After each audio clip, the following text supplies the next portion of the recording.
Salut à tous les fans du Barça. Aujourd'hui, grosse actu autour du club avec du mercato, des déclarations fortes, des récompenses et même un leak du futur maillot.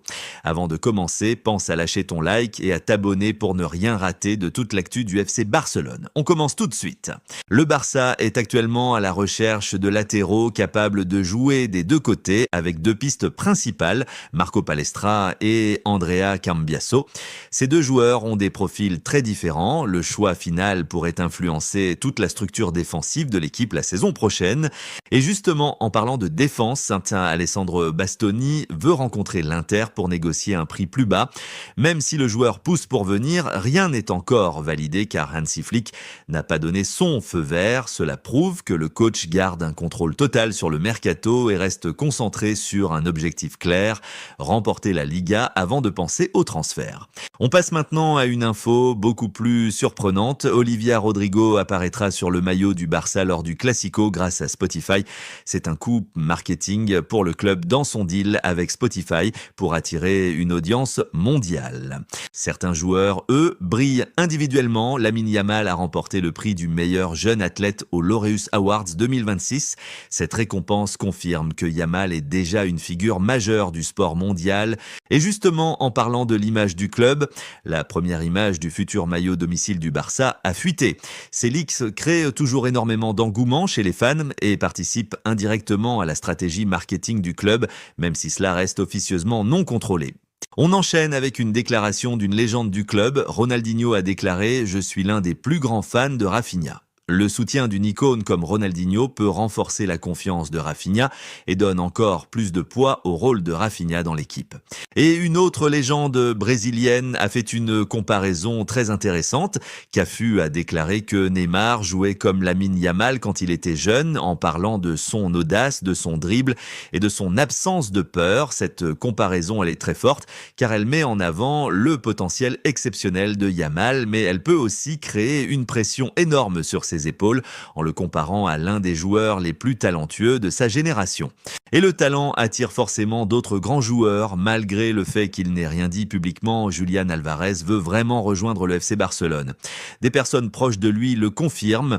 Il est fou à l'idée de rejoindre le club.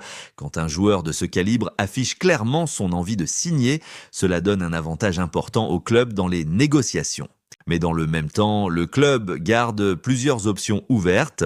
Rafael Leao est une option pour le club, mais pas une priorité. Le fait que Leao ne soit pas une priorité montre clairement que le Barça ne veut pas se précipiter sur un profil spectaculaire mais coûteux sans qu'il corresponde parfaitement aux besoins actuels de l'équipe. Et cela nous amène directement à un dossier chaud en attaque. Le Barça ne prolongera Ferran Torres que si Lewandowski quitte le club. Cette situation montre que le club prépare déjà un renouvellement offensif important avec probablement l'arrivée d'un nouveau numéro 9 titulaire si Lewandowski venait à partir. Revenons à une pépite qui continue de faire parler d'elle. Lamine Yamal est désormais le 4e favori pour le Ballon d'Or selon Score 90. Franchement, voir Yamal seulement 4e pose question quand on regarde sa saison.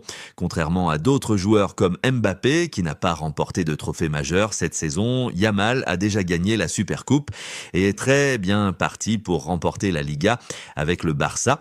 Passons maintenant aux nouvelles de l'effectif. Marc Bernal ne s'entraîne toujours pas avec le groupe et reste en salle. Il est improbable que Bernal participe au match de mercredi face au Celta Vigo.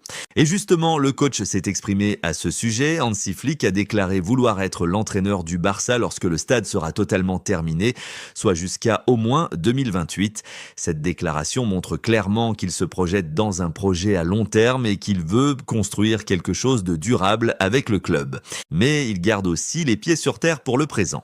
Flick a déclaré que les matchs contre le Celta sont toujours difficiles et que l'équipe devra jouer au maximum.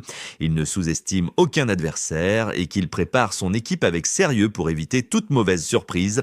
Mais ses ambitions vont encore plus loin.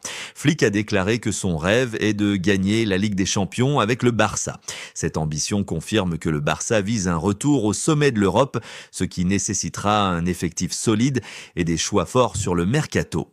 Voilà pour toute l'actu du Barça. Dis-moi en commentaire ce que tu penses de toutes ces infos. N'oublie pas de laisser un like et de t'abonner, ça fait énormément plaisir et ça soutient la chaîne. À très vite pour une nouvelle vidéo. Visca Barça.